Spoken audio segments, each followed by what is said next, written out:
Hello and welcome to the Hold All Tickets, a World Pool preview. Bet with the world with the World Pool and the Hong Kong Jockey Club.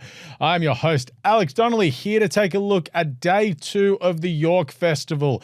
As noted, all 7 races this evening will be conducted by the World Pool. So 7 races this evening at York for our second day of the carnival before tomorrow night, where we have 7 races once again coming your way from York, headlined by the Nunthorpe Stakes, and over at Newmarket races 1 and 2 as well. So hopefully you did back a winner on a Wednesday nights. We do have a few races that we are going to rip into here tonight to have a look at. We're going to take a look at 3 races. The Yorkshire Oaks, I know it's a small but select field. We'll take a look at that. And then races 1 and 2 at York on Thursday evening. So the ground on Wednesday was pretty quick. It was pretty fast. So hopefully we stay in those kind of conditions coming up on Thursday night. As said, in for a good night of racing. So we're going to take a look at the main race first of all. It is race number 3. It is the Yorkshire Oaks. And this is more just to have a chat over this race rather than to have a bet into it, because it is a small but select field. Minnie Hawk is going to start a very, very short price favourite on the World Pool. For Ryan Moore, Aidan O'Brien, of course, the Oaks heroine, has won the past 2 races she's running, which have been Oaks, the English Oaks and the Irish Oaks at the Curragh. She's been absolutely fantastic this season. She's won 4 on the bounce, 3 of them this season. And look, with the weight allowance she gets up against a Strange, who's the older horse here, the 1 4-year-old taking on the 3 3-year-old, she just looks impossibly hard to beat. It almost feels like it's a case of bad luck will be beating her in this. And provided Ryan Moore just keeps her in clear air, out of trouble, she'll be getting the job done. I know a Strange is in this race. I think the ground might be a bit too slick for her. I know she's won the last 3 coming into this, and she's won quite well both races this season at Haydock, but I just think the ground may be a little bit firm for her liking on Thursday night. You also got Quinn Clean in there and Garden of Eden, who just looks to be almost the pacemaker for Minnie Hawk. So Minnie Hawk can tag her anywhere we want in the race, but yeah, Minnie Hawk's going to get the job done. She's going to go into bigger and better things later in the season, one would think. Let's get back to some earlier races that we want to take a look at here.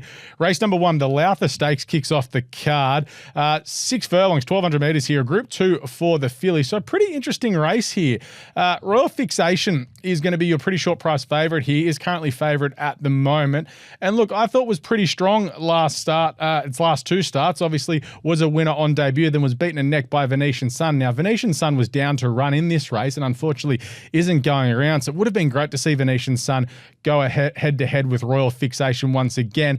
The form coming out of that race at Newmarket stays at the 6 furlongs once again. I think she's going to be terribly hard to beat. We'll have a bit of a look at an exotic play here. We want to have a bit of an exactor here, really to get the night off for a good start for the punters. I want to have an exactor in this race and try and find some value for the punters to kick off the evening. And Argentine Tango looks to be the one for me. We'll get some good odds about this horse.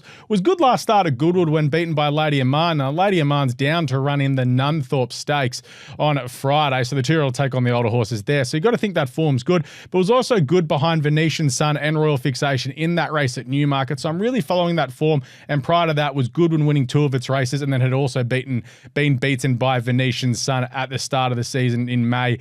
So look, I'm following that form line around Royal Fixation and Venetian Sun here. So number 7, Royal Fixation to win, to beat number 2, Argentine Tango, looks the way to be. I think we'll get good odds about Argentine Tango as well. Of course, you do have Ryan Moore riding for Richard Hughes on America Queen, who was good on debut, but I'm happy to take it on here. I just think we'll get some value out of that exacta. And the final race that we're going to take a look at on Thursday night at York is Harry's $500,000 by Goffs. It's for the 2-year-olds. This is a race for the 2-year-olds, as I said, but it's worth £500,000. And given the weightings scale of this race, you have a look at this, where Tadej is just absolutely thrown in at the weights here. 6 starts for 2 wins for this horse. Was a really strong winner in Group 3 company last start at Deauville when starting a pretty short-priced favourite. Was good at Ascot over the carnival there, and was a winner at York here back in the end of May when starting an even money favourite there. So just looking at that, given the ratings as well, just the ratings edge that this horse has on the rest, it's a race that 5 favourites in the 10 runnings have won. So you can back the favourites with confidence in this race, given the rating scale of it. So I really want to back Tadej in this. I don't think that they're going to actually get any close to this horse, just given the form that Tadej has shown with that last start win in Group 3 company over in France.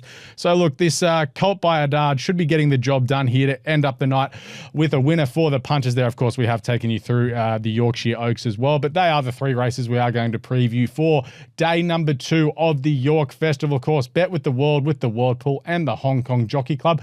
We do have more races coming your way tomorrow. Of course, we will take a look at the Nunthorpe Stakes from an Australian point of view as well. Of course, we do have a lot going on there as well. Really interesting race, of course, with Lady Aman down to run. The 2-year-old gets in with 50 kilos against the older horses there. So can't wait to see how she lines up against Asfura. But that is for tomorrow. For today, we are done and dusted. Of course, thank you to the Hong Kong Jockey Club and the World Pool. Make sure you do Bet with the World this evening over at York. We will catch you tomorrow for day 3 of York.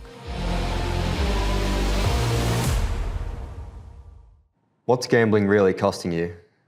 For free and confidential support, call the number on the screen or visit the website.